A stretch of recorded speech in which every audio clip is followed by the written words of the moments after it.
Hello everyone and welcome back to the G Digital YouTube channel. I'm so excited to have you here today because we're going to be listening to my very first interview on this channel, and it's actually with a dear friend and digital marketing heavyweight, Armin Wieland. Now, Armin's worked for a long time in the corporate space in digital marketing, but he subsequently pivoted and started an incredible little digital marketing agency called V5 Digital up in Windhoek, Namibia. And even if Windhoek isn't the first place that springs to mind when you think of tech, it is doing some absolutely amazing things for its clients up in Namibia.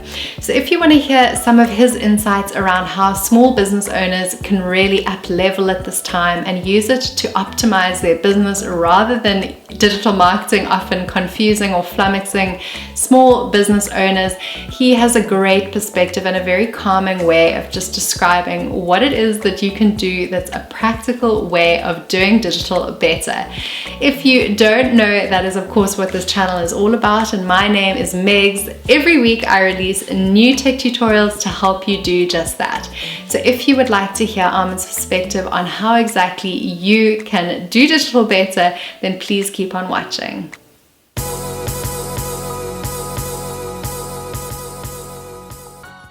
Hello Armin, and thank you so much for joining us today on the Do Digital YouTube channel. My first question is that you of course own and run a successful digital agency in Windhoek, Namibia.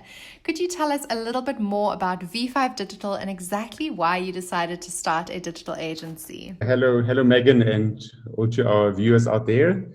So V5 Digital was essentially born about 2 years ago. And we are a full-service digital marketing agency based in Windhoek, Namibia.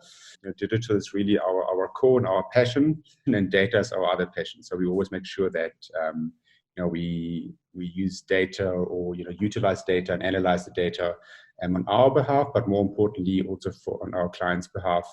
And from there on, being able to make expert decisions and also guiding our clients along the way. Although I loved working in corporates, I think I definitely learned a lot, got a lot of exposure there. Deep inside me, my true passion was always to start my own company. You might know, the listeners might not know, but I did my MBA a few years ago, and actually then already wanted to start my own thing. But at the time, I just didn't have that great idea, which I thought, would be truly my passion. And then only later on, at the last corporate I was working at in Windhoek called the Ultra Wellness Group, I was the head of digital marketing. And from there on, I thought the logical next step from there on would be to actually, finally make my dream come true and actually start my own business. And hence, since I love digital marketing so much, I thought, well, why not start a digital agency? I believe in Namibia, there are not many digital agencies at this point in time. So at the time when I started the business, I thought that was a really good niche to play in. Of course, Windhoek isn't exactly known as a tech hub. So are you encouraged at this point by some of the progress that you're seeing in the Namibian landscape? And what does that actually look like? Look, I think you are spot on. It's not exactly known as a tech hub, although there are definitely quite a few startups which are emerging and being very innovative, especially young people joining the scene. So there is quite a startup scene, although probably not comparable to Cape Town or the Silicon Valley. But I believe there's more and more people coming through, that just want to, either are.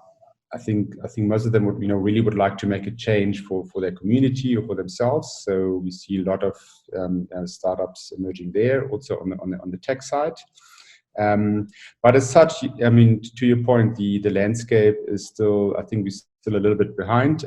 But the good thing is that the internet is the great equalizer. So I believe we are catching up quite fast. Obviously, from a consumer and from a customer point of view, there are ones out there that are really advanced, that want the latest technology, and ones that are just a little bit behind. But that doesn't matter. That's also, I think, where we play a role then in terms of educating our customers or prospective customers in terms of what is really out there, how technology and digital can make their lives so much easier, and also how they can use digital marketing to their advantage, to their company or business's advantage, and how they can just make sure that digital is fully utilized, because the benefits are are proven. So I think from that perspective, we are really trying to help people, to take people along on the digital journey.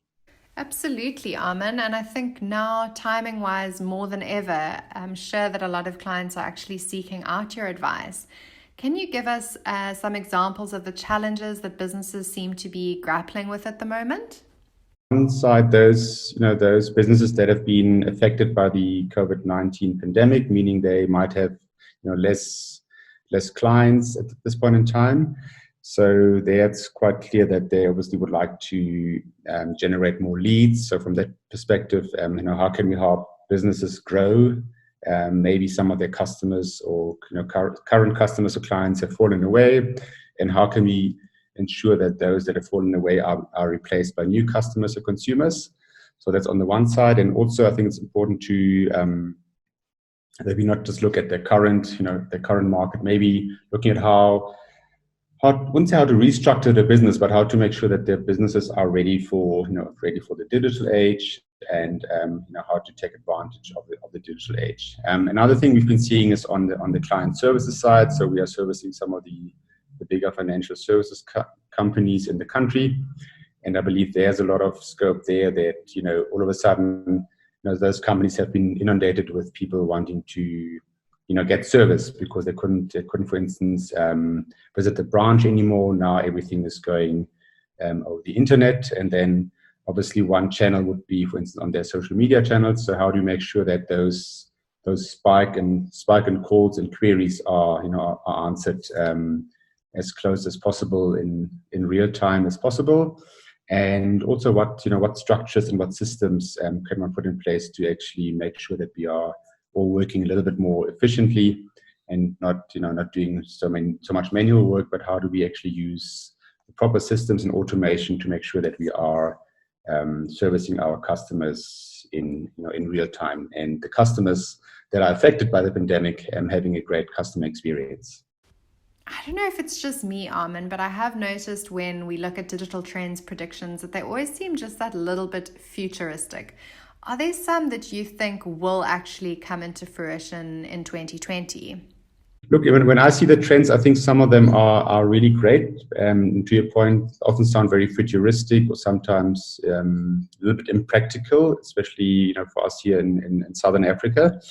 But just some of the things which are definitely readily available is, for instance, especially from an automation point of view. So making sure that you automate, for instance, as simple as for instance, your Facebook Messenger bot, make sure that it's set up properly. So these little things that are especially if you're a smaller kind of business, they can really save you time and money. So you don't have to retype things all the time. This would be one thing. Making sure your different systems are able to talk to each other. So, for instance, if you've got some kind of lead generation system, how does that talk to your CRM? How in terms of people getting feedback in real time, is it all set up and automated? So I think for me it's about automation. If I would just have one, automate as much as possible, so you don't have to do it manually. And once you've set up that, what we call, for instance, an automation engine, then you will see that you can almost sit back and relax a little, because all the different consumer journeys are planned for in advance. And as people are signing up to your website, they will get their automated emailer, for instance, which is personalized, which is in the ideal case hyper personalized. And depending on what they do going forward, you will just feed your customers or consumers with more personalized information about your product or service. So I believe if I could just choose one, it would be automation. Automation. I absolutely love that, Armin. And I hear that you were recently actually a co-host on Future Females. Congratulations. Your topic, digital marketing tools in the age of the consumer, sounds super interesting. Would you mind sharing some of your favorite tools with us? I mean, you and your listeners might know about them already, but for instance, link shorteners, make sure if you put out any links on social media that you actually can track those links. So I think it's all about, so that first topic was all about attribution. So if you've got any campaigns out there or links pointing, for instance, to your website or to your lead generation form, make sure that you know where those leads are coming from, for instance, so that you can measure, for instance, So many came from Facebook, so many came from Instagram and LinkedIn and Twitter, for instance. So many came via email marketing. And one tool you could use for that is Bitly, where you can actually then, and I always advise people to actually then, once you have generated your Bitly link, that you actually customize your Bitly link. Don't take the ugly looking one from Bitly, but actually make it more relevant, that it sounds more on brand. So that is one tool, which is an old tool, been around for ages, but it's still a good tool to use for link shortening, and then also for reporting back, knowing where your customers or consumers coming from which country or city they are hitting your link, and also from which kind of device they're hitting your link. So Bitly would be one, which is kind of a low tech kind of tool. Another one which we really love internally is Typeform.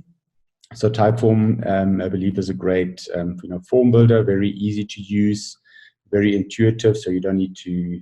So the learning curve is quite flat, so everybody can actually start accessing that and actually create your own amazingly looking forms on Typeform. It has a free version and there's a paid for version. We're currently using the paid for version internally and also for our clients. I believe, it's easy to use. It looks amazing. And also what is really good about it, that from a communication point of view, you can actually set up that you get your own notifications as the form owner. And the nice thing is you can actually customize the message that goes out to that person who just filled in your form. So you can customize it 100%.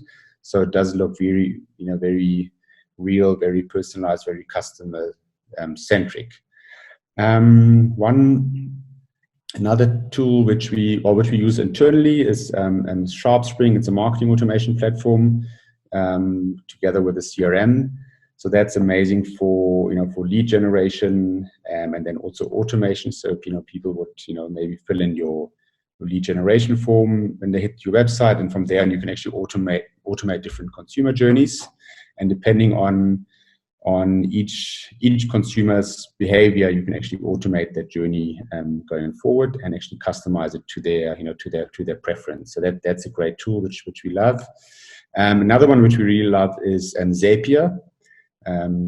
That is a tool to connect all kinds of systems. So I think I've been alluding to it earlier already. So you can literally connect your Facebook leads to your Google Sheets, or push people from your Facebook into your CRM directly, or if they've updated a field on the one platform to push it through to the next platform and automate the journey from there on. So Zapier, I would say, is actually the glue that kind of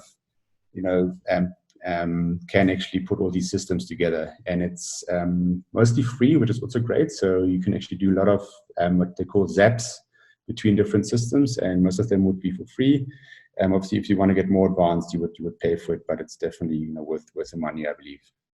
And in terms of digital transformation, Armin, it must be quite fascinating for you, because as much as you're advising others on digital transformation in their business, you, of course, are a small business owner yourself. So what are some of the ramifications of this, and what does it mean for you and the way that your business operates? For us, digital transformation is really how do we utilize technology to better serve our customers or consumers.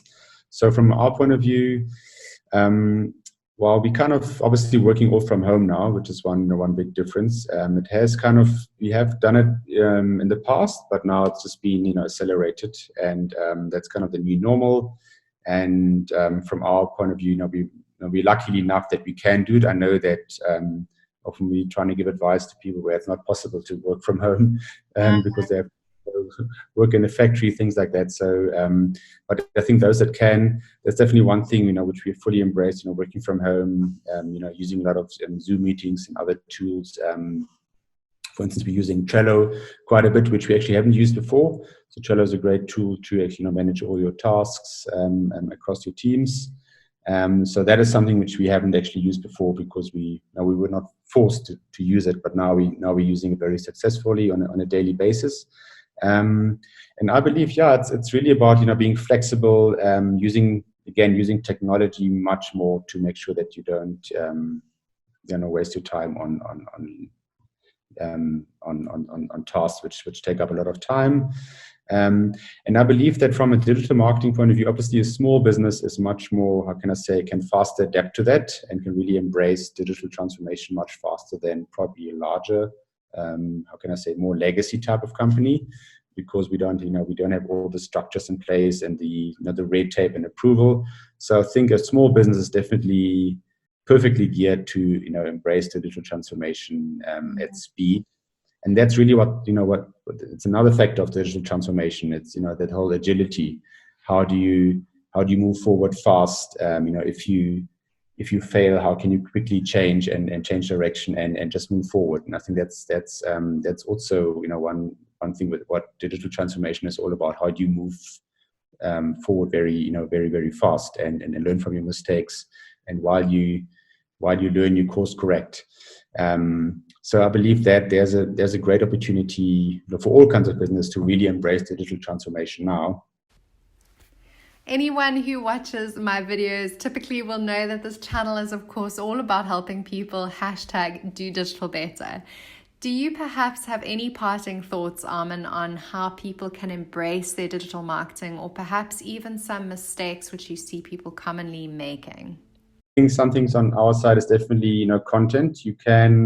It's absolutely perfect to repurpose or reuse some of your content. So you might have used content a while ago, so you can repurpose that. So that's you don't always have to actually create new content or actually change that blog around a little bit. It might still have relevance. So I think that's definitely one thing. There are still companies out there that are on social media and that are not promoting their posts. So we're not saying promote all your posts, but if you want, especially if you're a bigger kind of company, make sure that you promote those posts that are important for you, which your target audience needs to see. And then actually on the same topic, just don't just keep promoting posts. Make sure that you actually also, how can I say, feed your lead generation machine, feed your CRM, with those people. So don't just give all the money away to the big networks out there. In other words, make sure that you use, for instance, email marketing in order to reach those customers or consumers that are already your loyal customers or consumers. Post consistently. I think some people have actually stopped marketing now, which we believe is not very wise. So even if you don't sell that much or need to sell 10%, still be there for your customers and consumers to remember you, to have the top of mind awareness. Maybe move more of your budget to digital, because that's we all know by now that it's much more efficient. And I think now it's also a time to really embrace digital and to do digital better. And that is it for today's video. I hope you guys found it super insightful. If there was a tool that you hadn't heard of or a nugget of kind of insight that Armin gave to you today, I would love to hear about it. I'll also pop his contact details down below, but please leave us a comment in the comment section. You guys know I love hanging out there.